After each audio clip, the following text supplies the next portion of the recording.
Listening 1. The Psychology of First Impressions. Listen for main ideas.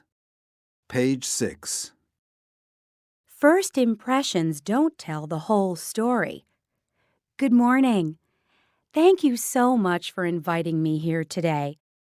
As promised, I'm going to talk about how we form first impressions and how they work. We all form impressions of other people every day. So picture this.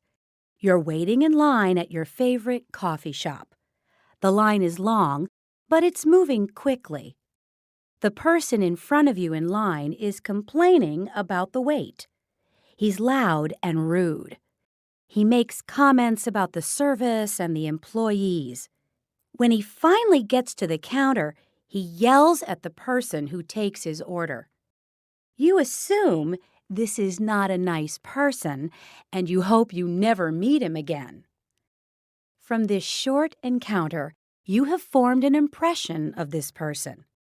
You were with him only briefly, but you may think you know a lot about him. One mistake people often make in forming first impressions is to think that a small example of someone's behavior can give us a complete picture of the person. If you see a friendly, smiling young woman taking your order at the coffee shop, you may think she is friendly and smiling all of the time. In addition to thinking she is always friendly, you may also think she has other positive traits.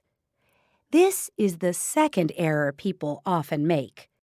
Because she is friendly, you assume that she is also intelligent, happy, and good to her parents.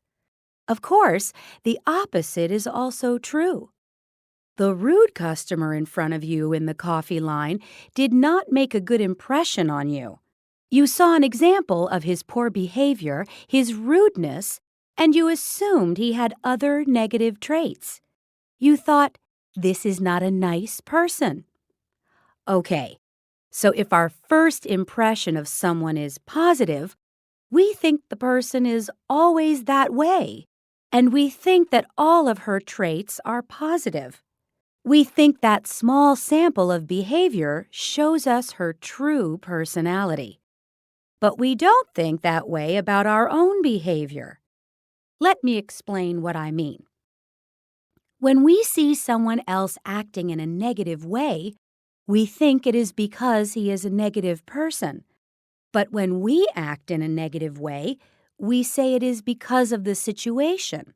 Let's go back to the coffee shop again.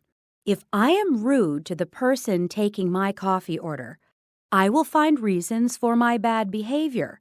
The service is too slow, my mother is very sick, or my boss just yelled at me. In other words, when I act badly, I think it's because of the situation, not because I am a bad person. But if another customer is rude, I don't look for reasons. I think it is his personality. In other words, he acted badly because he is not a nice person. First impressions can tell us a lot. They help us make sense of new information and form relationships with new people. But, as you can see, we can make errors, so sometimes we need to take a second look.